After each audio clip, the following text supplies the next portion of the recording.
All right, welcome to our latest Swampcast. We are here on the floor of Commonwealth Stadium where Florida easily dispatched Kentucky, and I know, Robbie, we feel like we've seen this game before. Yeah, and you know, Kentucky, Florida comes in here and shuts it down pretty quickly, shuts the crowd down.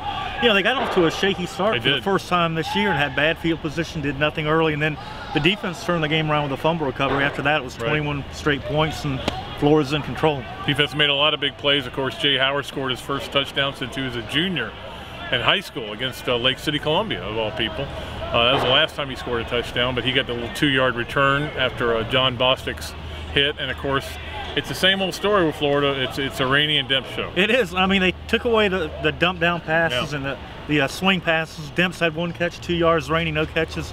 Yet they still made big plays. They put the ball in their hands in the running game, and they broke loose. The 84-yard touchdown run by Demps was, put the game on. Yeah, and it's like, that just kind of shows you, right, the difference between Florida and Kentucky. Kentucky's got nobody that can do that. The speed difference was so dramatic. It is, and it was. I asked Will after in the press conference. I said, "Hey, are you concerned that you're relying on these two guys almost exclusively?" And he said, there's going to come a point where we can't. Somebody's going to take them away, and we're going to have to figure something else out. But he didn't know if they were at that point yet. They may be next week. Yeah, and I thought when they took away the dump down passes and the swings that things would open up downfield, but there was really nothing down there for the receivers. They don't have a receiver right now that's making plays.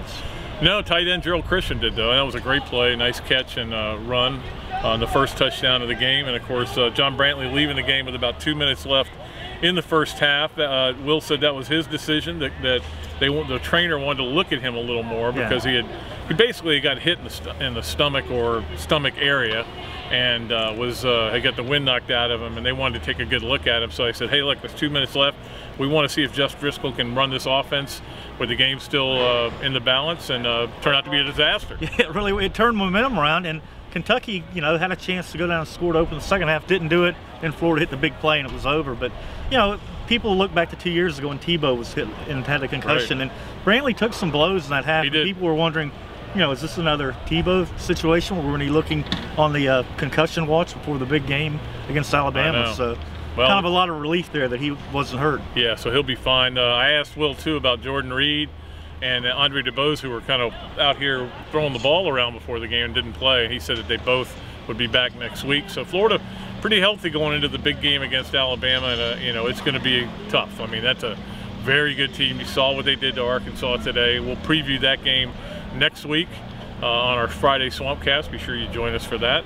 But for now, it's actually nice out here. It's beautiful. I don't know what happened to the 49 degrees, though. It's about 60 right now.